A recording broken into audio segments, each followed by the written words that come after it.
Yo, what's up mga tol? Kamusta? Kamusta? At welcome sa panibagong video ng Anak ng Inay. So, yan mga tol. For today's video is, yan, update lang tayo dito sa isa nating bisirong kambing na ipinanganak nga ni Black Beauty. So, ika-139 nga nung ipinanganak itong mga to. Bali yung isa mga tol, wala talaga, wala na talaga yung isa. So, bali ito isa natira. Back din to. Back din siya. Kaso yan, medyo mahina.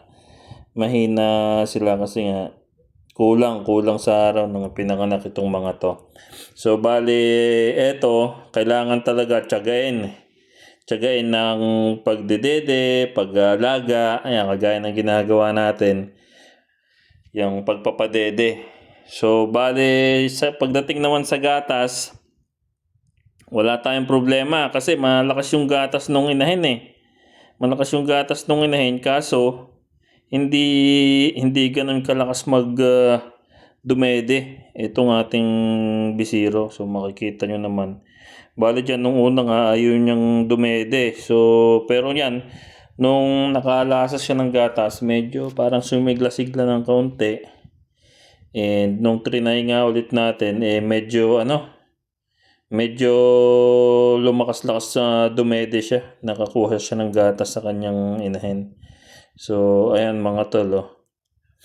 Bale, nung pagkaganyan niya mga tol, saglit lang.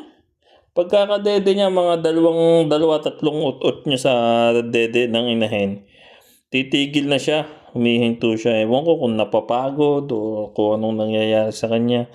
Basta hindi pa rin talaga siya dire-diretsong dumede. So, tsatsagain mo talaga. Ang hirap pagka ganito mga tol. And since yun nga, malayo naman to sa Cabios. Walang kuryente dito sa bundok. Hindi rin natin mapainitan. So, pagkagabi, talagang medyo malamig dito sa bundok. So, sana makasurvive tong isa natin, bakling.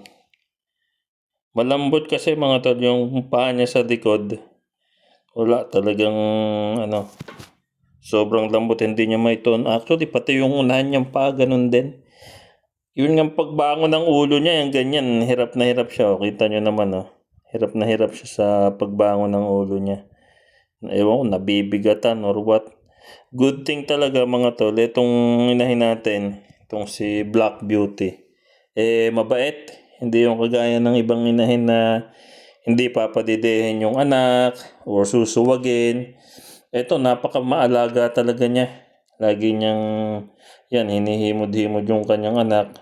Tapos, pag pinadedede, hindi siya umaalis.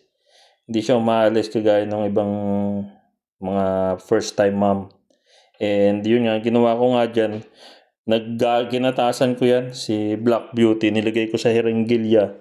Tapos, saka ko siya pinadede dito sa kanyang anak.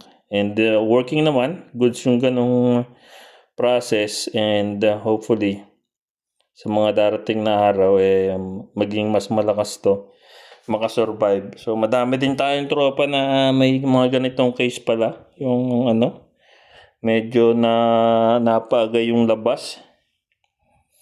Yung iba, hindi nakasurvive. Yung iba, tumagal ng 1 week.